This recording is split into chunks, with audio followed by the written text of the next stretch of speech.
క్రీస్తునందు ప్రియమైన వారులారా, ఈ సమయంలో బేతేలు సంఘం 11వ వార్షికోత్సవం జరుపుకుంటున్నందుకు దేవునికి వందనాలు చెల్లిద్దాం. హల్లెలూయా. మరి ఇక్కడ ఉన్న వాళ్ళలో ఆడపిల్లల్లో గాని మగ పిల్లల్లో గాని 11 సంవత్సరాలు వయసున్న వాళ్ళు ఉంటే లేచి నిలబడండి ఒక్కసారి. 11 సంవత్సరాలు వయసున్న వాళ్ళు. ఈ సంఘాన్ని దేవుడు ప్రేమించి మరి 11 సంవత్సరాలు కాపాడాడు కనుక మరి మీకంటే ముందు మరి 1995 సంవత్సరంలో లేట్ రెవరెండ్ పాస్టర్ ఆనందరావు గారు, మేరమ్మ గారుల యొక్క కుటుంబంతో దేవుడు నాకు పరిచయం కలిగించి అప్పట్లో మరి మొదటిగా అది కూడా బేతేలు సంఘమే కదయ్యా, చిల్కా నగర్ లో. దాని తర్వాత ఇంకొక ఎక్స్టెన్షన్ దాని పక్కనే ఇంకొక లక్ష్మీనగర్ అని జగపతి గారు అక్కడ ఉన్నటువంటి లక్ష్మీనారాయణ కాలనీ, అక్కడ ఆ 2 ప్రాంతాల్లో దేవుడు నాకు పాస్టర్ ఆనందరావు గారితో సహవాసం అనుగ్రహించినందుకు నేను దేవునికి వందనాలు చెల్లిస్తుంటున్నాను.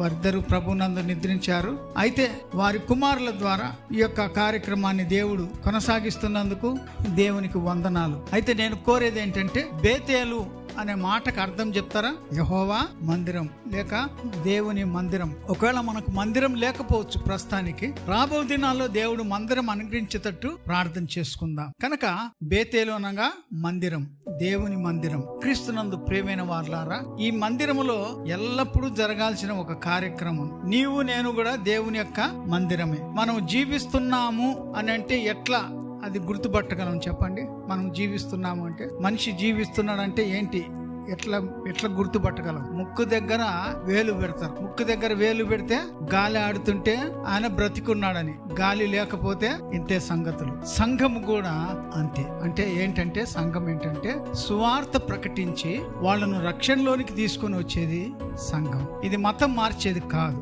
మనిషి యొక్క ప్రవర్తనను మార్చేది క్రైస్తవ మతం. క్రైస్తవ మతంలో మార్చేది మతము కాదండి, వారి యొక్క ప్రవర్తనను మారుస్తారు. ఉదాహరణకు కొందరు త్రాగుబోతులుగా ఉంటారు, కొందరు పేకాట వాడేవారు ఉంటారు, అవినీతి క్రియల్లో వ్యసనాలలో ఇరుక్కొని ఉంటారు, అందులో నుంచి బయటికి రారు, అక్రమ సంబంధాలు పెట్టుకొని జీవిస్తూ ఉంటారు.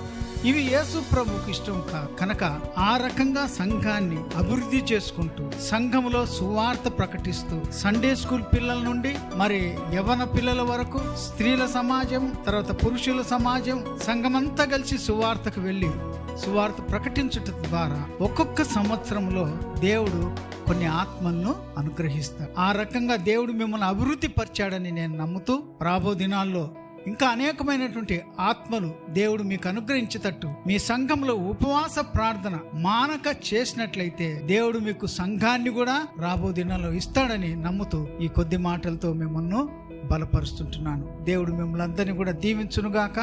ఈ అవకాశం అనుగ్రహించిన రెవరెండ్ శ్రీధర్ బాబు గారికి నేను వందనాలు చెల్లిస్తుంటున్నాను. God bless you.